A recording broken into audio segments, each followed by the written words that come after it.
Hello everyone, welcome back to Nepal online school. स्वागत छ तपाईँहरूलाई हाम्रो यो आइडी बेस्ड लर्निङ प्लेटफर्ममा। हामी चाहिँ ग्रेड 8को कम्पलसरी म्याथमेटिक्स भन्ने सब्जेक्ट पढिरहेको छौँ र कम्पलसरी म्याथमेटिक्समा चाहिँ मैले तपाईँहरूलाई रेसियो एन्ड प्रपोर्सन भन्ने च्याप्टर पढाइरहेको छु। रेसियो एन्ड प्रपोर्सनमा हामीले रेसियो र प्रपोर्सनवाला भाग चाहिँ सकाइसक्यौँ र आज चाहिँ हामी नयाँ टपिक युनिटरी मेथड लिएर फेरि पनि उपस्थित भइसकेका छौँ है। ल अब यसको बारेमा चाहिँ अब हामी एकछिन छलफल गर्छौँ अनि त्यस पछाडि यसको इक्जाम्पलहरू हेर्छौँ है त। ल अब युनिटरी मेथड भनेको चाहिँ कस्तो हो भन्दाखेरि यसमा पहिला नामै युनिटरी है, युनिट अनि एरी मेथड है। युनिट भनेको के हो? 1।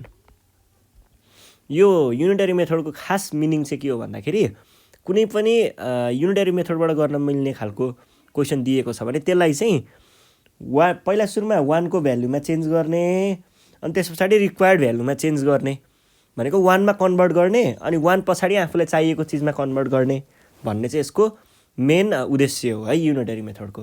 यसरी गर्नुपर्छ भन्ने कुरा हो अनि त्यसलाई चाहिँ हामीले युनिटरी मेथड भनेर भनिन्छ है। अब जस्तै एक्जाम्पलहरू हेरौँ है। जस्तै के भन्छ भन्दाखेरि ल 3 केजी चिनीलाई यदि 240 पर्छ भने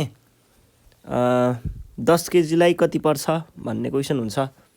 10 केजीलाई यसलाई हामीले पहिला चाहिँ कसरी गरेको थियौँ? प्रोपोर्सनल मेथडबाट, प्रोपोर्सनको हिसाबबाट। यो डिरेक्ट प्रोपोर्सन हुन्थ्यो, यस्तो हुन्थ्यो अनि रेसियो 3/10 इजिकल्स टु 250 240/x गर्थ्यौँ, क्रस मल्टिप्लाई गर्थ्यौँ अनि यसरी सल्भ गर्ने गरेको हो। तर यसमा चाहिँ अप्रोच अलिकति भिन्न छ, अलिकति अर्कै तरिकाले गर्ने। के गर्न सकिन्छ भन्दा यसलाई चाहिँ पहिला सुरुमा 3 केजी सुगरले 240 रुपियाँ लिन्छ भने 1 केजी सुगरलाई कति लिन्छ भनेर पत्ता लगाउने है। 1 केजी सुगरलाई कति दिने भयो? यो डिभाइड हुन्छ यता आएर 240/3 है। यहाँ जानेर 1 राखिन्छ नि, यसको चाहिँ एउटा दामी रुल छ कि, यो रुल सर्टकट रुल के है। जतापट्टि 1 राखिन्छ नि, यदि मैले अब केजी 1 केजीमा कति, 1 केजीलाई कति रुपियाँ पर्छ निकाल्न खोज्यो भने यतापट्टि 1 राखेँ नि त। यहाँ 1 राखेँ भने यहाँ पहिला के थियो? यो 3 यहाँ गएर डिभाइड हुन्छ 240/3 इजिकल्स टु 80। त्यसै गरी यदि मैले के भने भन्दा 3 केजीलाई 240 पर्छ भने 1 रुपैयाँको कति केजी चिनी पाइन्छ भनेर पत्ता लगाउनु पर्यो भने फेरि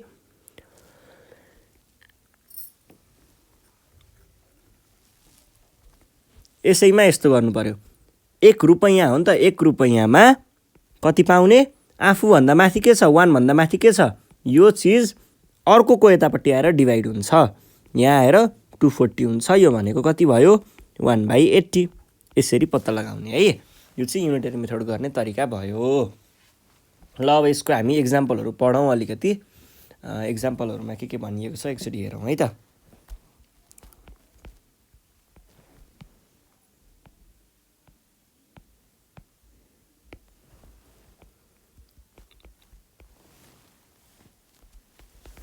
If the daily wage of 7 workers is rupees 525, find the daily wage of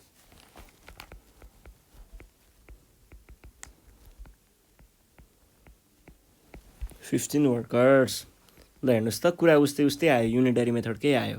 अब यहाँनिर हामीले कसरी प्रब्लम सल्भ गर्नु पर्यो भन्दाखेरि पहिला सुरुमा दिएको कुरा हेर्नुहोस् त। Daily wage of 7 workers is यति, find the daily wage of 15 workers. कसरी भन्नु पर्यो? हियर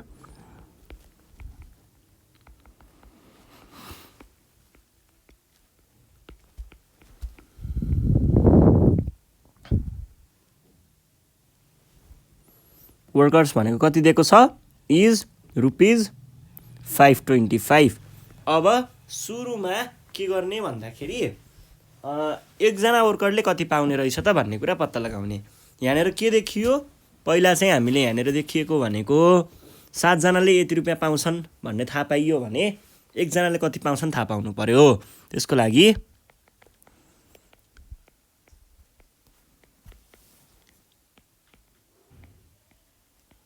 वर्कर इज 1 यहाँ आयो भनेपछि 1 भन्दा माथि के छ 7 यहाँ गएर म डिभाइड हुन्छ भनेको ₹525 डिभाइड बाई 7 हुन्छ। 525 डिभाइड बाई 7 भनेको कति हो 75 हो है। यो भनेको 75 आयो, मैले डाइरेक्ट 75 लेखेँ है। ल यो भयो। देन यदि एकजनाले ₹75 पाउँछ भने 15 जनाले कति पाउनु पर्यो 15 इन्टु 75, अथवा यसलाई यस्तो पनि लेख्न सकिन्छ।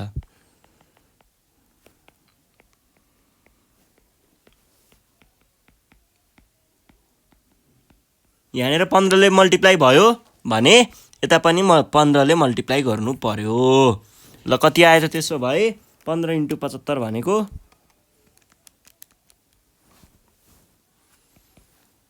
1125 आयो है एन्सर। ल यो नै हाम्रो के भयो त एन्सर भयो। यसरी सल्भ गर्ने है। ल अब हामी अर्को क्वेसन सल्भ गरौँ। अर्को क्वेसन पनि यस्तै नै छ, धेरै गाह्रो चाहिँ छैन। हेर्नुहोस् है यहाँ के भनिरहेको छ।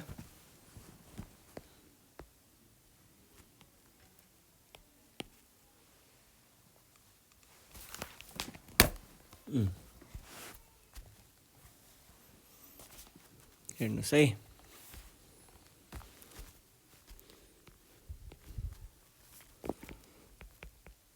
when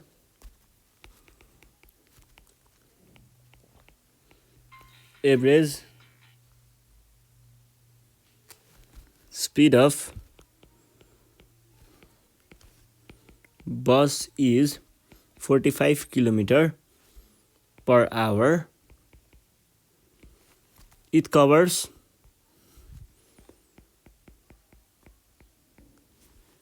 2070 km in a certain interval of time.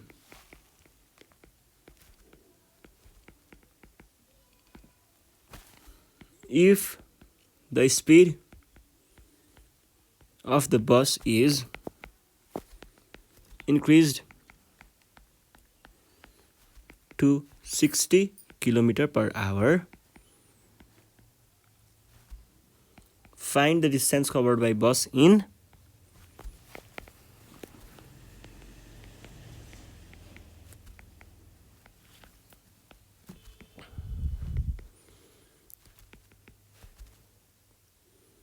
the same interval of time.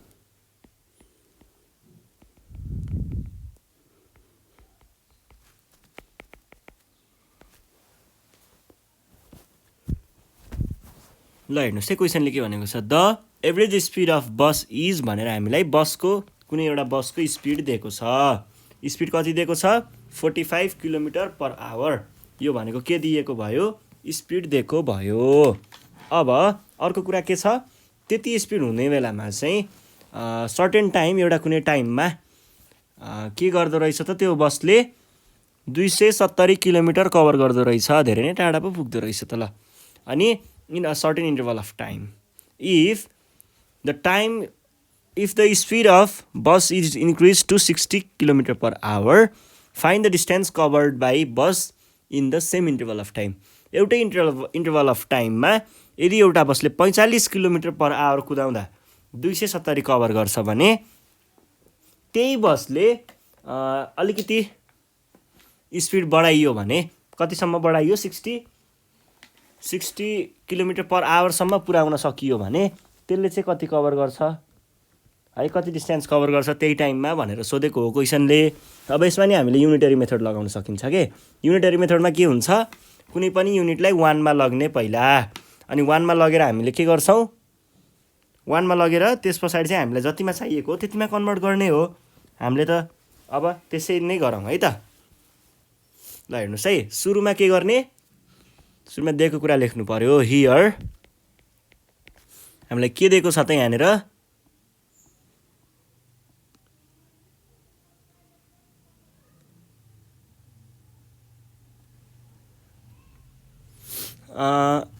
Here पहिला सुरुमा हामीलाई स्पिड दिएको छ स्पिड दिएको छ, स्पिडले कति डिस्टेन्स कभर गर्छ पनि दिएको छ भने पछाडि 45 kmph भनेको किलोमिटर पर आवर हो है। Kilometre per hour covers 270 kilometre, यो कुरा थाहा भयो है। अब यो भइसके पछाडि हामीले यहाँनिर के गर्न सकिन्छ त, यसलाई 1 मा लैजान सकिन्छ। 1 किलोमिटर पर आवरको स्पिडमा कुदाइयो भने यसले त्यही टाइममा है, टाइम इज कन्स्ट्यान्ट भनेको एउटै टाइममा त्यही टाइमभित्र भन्न खोजेको हो। अब यदि 1 किलोमिटर पर आवर स्पिड छ भने यसले कति कभर गर्ने भयो, कभर्स 1 भन्दा माथिको चाहिँ कहाँ जान्छ 45, यता डिभाइड हुन जान्छ भनेको 270 डिभाइड बाई 45 किलोमिटर। यो भनेको कति आयो, 270 डिभाइड बाई 45 भनेको 6 आयो है। 6 भने पछाडि के हुने रहेछ त, त्यही टाइममा 1 किलोमिटर पर आवरको स्पिडमा कुदायो भने चाहिँ जम्मा 6 किलोमिटर मात्रै कभर गर्ने रहेछ। त्यसो हो भने हामीलाई चाहिएको कति किलोमिटरमा हो, 60 किलोमिटर पर आवरमा। 1 टाइम्स 60 kmph भनेको kilometre per hour covers 270 by 45 into 60 km। यो भनेको 6 टाइम्स 60 360 किलोमिटर। यो चाहिँ कस्तो हो भन्दाखेरि हामीले अगाडि 60 ले मल्टिप्लाई गरिसके पछाडि पछाडि पनि मल्टिप्लाई गर्नुपर्छ है 60 ले। त्यही कन्सेप्ट हो यो, धेरै केही गाह्रो छैन है यसमा। ल यो भयो। अब हामी के गरौँ भन्दा योभन्दा नेक्स्ट क्वेसन सल्भ गरौँ। नेक्स्ट क्वेसन चाहिँ के छ भन्दाखेरि यस्तै खालको छ है, त्यस्तो गाह्रो छैन। If a man can do a piece of work, if a man can do a piece of work in 12 days, how much work he do in 8 days?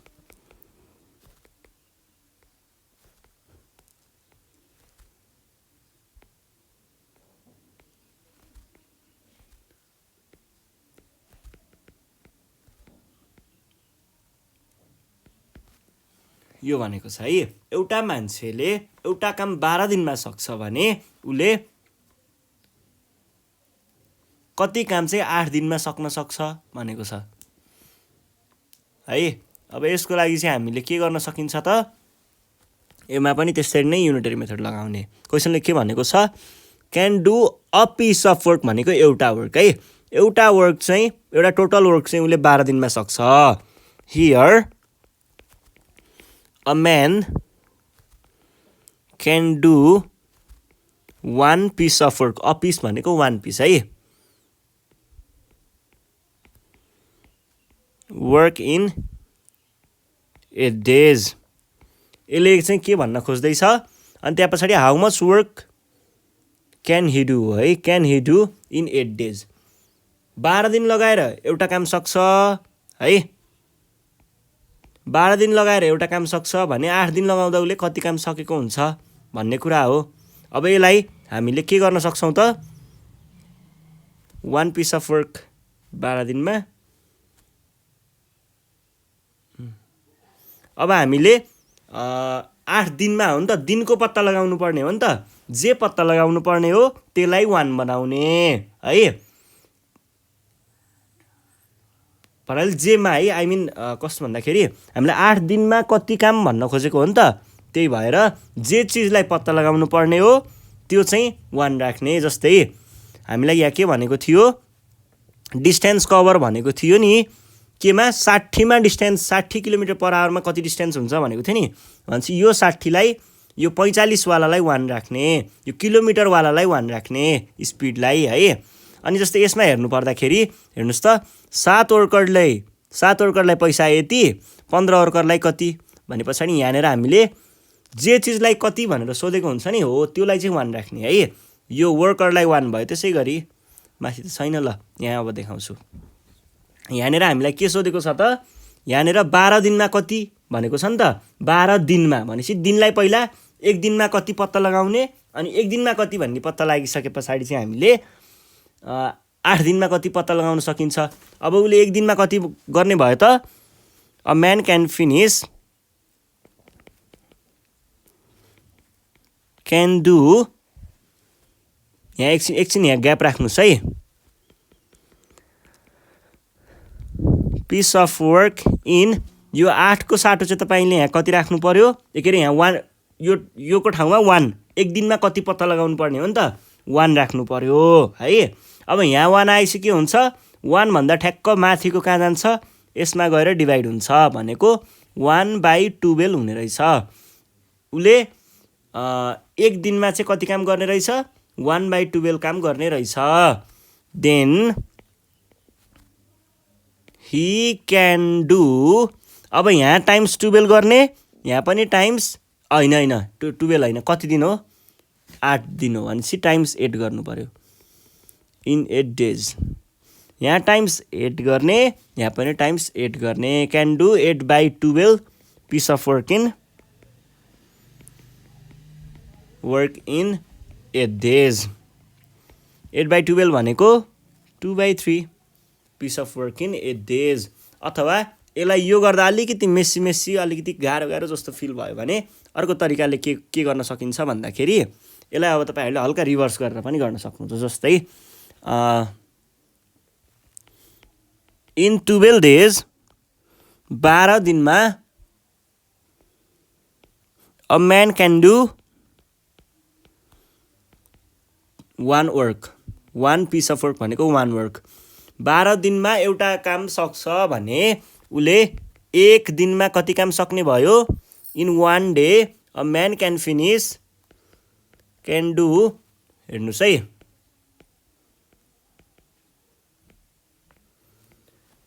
Can do कति, यो 12, हेर्नुहोस् त यहाँनिर 1 छ नि त, 1 यहाँनिर छ भने यसको माथिको 12 लाई यता लगेर मल्टिप्लाई गर्ने, 1/12 वर्क, यो भयो है।